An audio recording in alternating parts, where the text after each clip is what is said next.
Hello everyone, welcome back to my channel and welcome to my second video of 2021. In today's video, I will be sharing my resolutions and goals for the new year along with statistics and goal setting tips, all kinds of stuff like that to hopefully motivate you to set some goals for the new year and make it your best year yet. I'm also going to be sharing my vision board. I made this with my best friend Grace on New Year's Eve. We had the best time. If you want to do a little activity with your friends you don't know what to do, make vision boards together. Anyways, I'm going to be sharing that again to hopefully motivate you to have your best year ever. Ultimately, our future is in God's hands, but I love to set goals and I love personal development, becoming your best self. The list goes on and on. You get the gist. So I'm just gonna get right into this video. I hope you enjoy it. If you have any resolutions and goals that you are striving for this year, please leave them in the comments so we can read through them together and other people can get some ideas as well. Okay, like and subscribe if you haven't already. And let's get into it. First of all, I want to talk about SMART goals. I learned all about this in my communications class last year and in my leadership class this year. Anyways, studies have shown the best way to achieve a goal is to set a SMART goal. That is specific, measurable, attainable, relevant, and time-bound. The goals I'm going to be sharing that are my own aren't necessarily that because I'm just sharing on a surface level. But in the back of my mind, I have ways that I'm going to dive deeper and set those goals to be specific, measurable, attainable, relevant, and time-bound.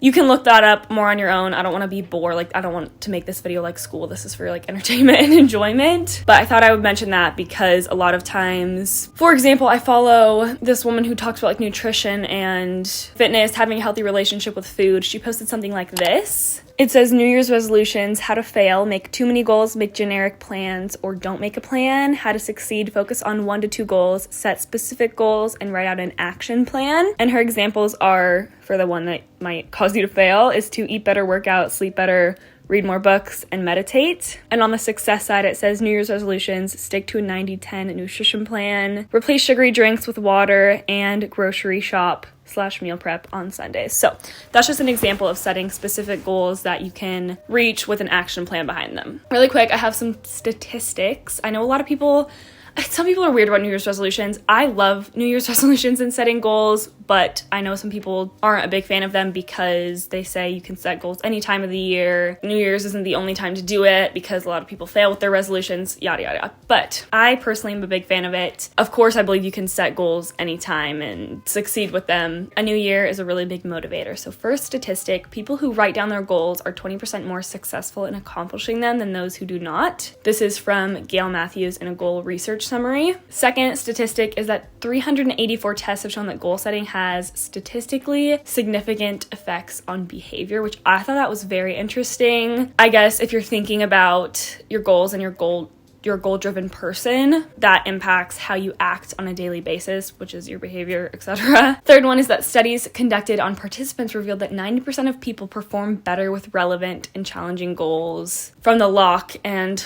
Lotham study. Again, going back to the SMART goals with relevant, time-bound action plans. All right. Another big thing I wanted to mention with goals is that quality is really over quantity. It kind of all ties together, that post from the girl that I'm talking about. Attainable goals. You can't have a list of 100 things and expect to hit everything perfectly. I think it's important to keep an open mind and set a few attainable, specific goals that will encourage you on a daily basis. Okay, getting into the meat of this video, I need to sit down. I set goals for each area of my health. So that is spiritual, mental, emotional, and physical. And then I added 2 categories for YouTube and school because that's my work, I guess you could say, professional health. And I'm going to read them off to you guys to give you some ideas and just to share my goals. And I think I should go back and reflect on this next year and make a video. I can't find where my 2020 resolutions are, but I'm going to go back and reflect on this next year and see where I got. All aspects of my health, I set 2 goals for each.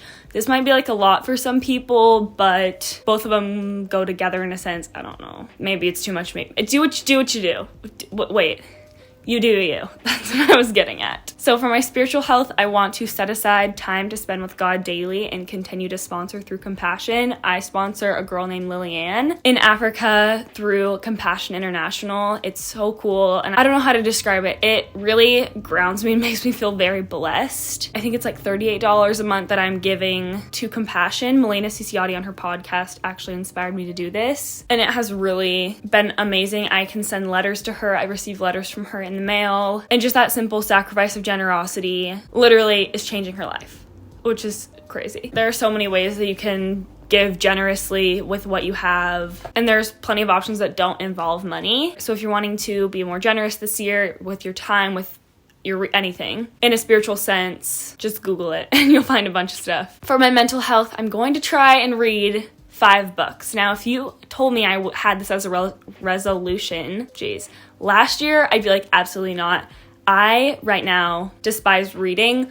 Unfortunately, school with annotating ruined it for me. Ever since I started annotating books in middle school, it was over. I hated reading. I'm like, this is the worst thing, because I would just connect it to what I was forced to read in school, and I didn't realize that I could literally freaking walk into Barnes & Noble and pick out whatever I wanted. So I asked for this book for my birthday that my parents got me. Here it is. It's called Girl on Fire. It's about business and women in the industry, entrepreneurship, all that, which are things I'm very interested in. I somewhat have my own business with this YouTube channel, so I just ordered a second book off of Amazon like a week ago. It still hasn't come. It's called American Royals, because some of my friends that I met in my new school have this like little book club, and they all read and then talk about it, and so I'm gonna join them. And my goal is to read and finish 5 books this year that have nothing to do with school. So I'm not gonna count like what I'm reading in English class, because I want to love reading. I see so many posts on Pinterest that say the most successful people read a ton of books, and I think that's a good way to gain knowledge and improve my mental health. And second one is I really want to work through talking about my feelings instead of bottling them up. A lot of times when something bad happens, I just try to mask it with positivity, like, oh, we're gonna see the silver lining, there's good in everything, when sometimes I need to express my feelings and talk about them. And I have been struggling with that recently. I was talking about it with my mom the other day, and she was referencing like a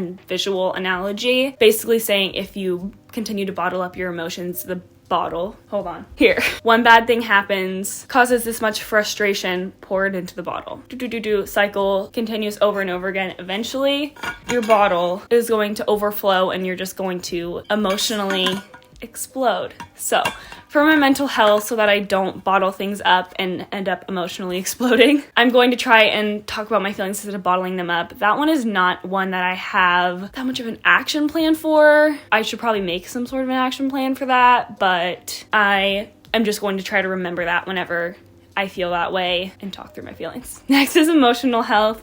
For this one, I want to try to get 7 hours of sleep every night. I'm committed to a lot. I'm in a lot of extracurricular activities. I have my YouTube channel. I babysit, and sometimes my sleep takes the back seat, which is not very good because I know how important sleep is. So I want to try to get at least 7 hours of sleep every night. I'm not going to beat myself up if that doesn't happen, but I think I just need to prioritize my time properly in order to make that happen and make it a priority. And I want to better pour into my relationships. Sometimes, because I'm very overcommitted, I tend to think selfishly, and I'm just like going through the day, going through life, and I'm like, wait, I should probably check in on my friends and family and better pour into my relationships and be there for my friends and be someone that they can always know I'm here for them and they can come to me with anything. For my physical health, I want to continue to work out like 3 to 5 times per week.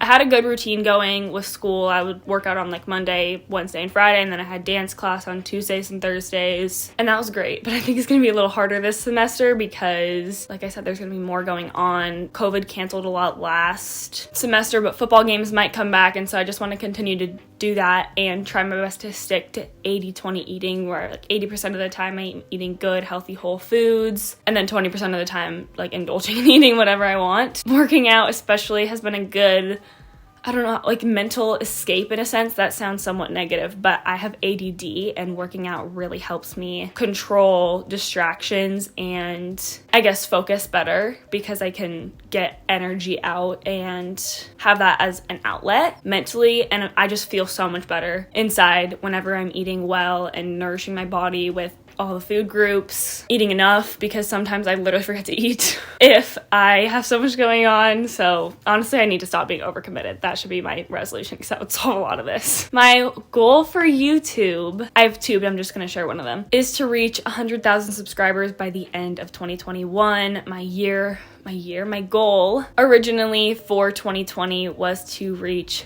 15,000 subscribers, and now I have like 55, almost 55,000, which is crazy. And so my new goal for 2021 is to reach 100,000 subscribers. Kind of makes me nervous because I didn't think I would reach 50,000 this year, but here I am. Didn't think I would do 15,000 or however many the year before, but here I am because of you guys and your support. It means so much to me. So 100K, fingers crossed for the play button. And I want to have a month making a certain amount of income, which I want to talk about because I know that's a sensitive topic. I'm really blessed to be able to get an income from this, especially as a high school student. So I'm just going to try to work and expand on that.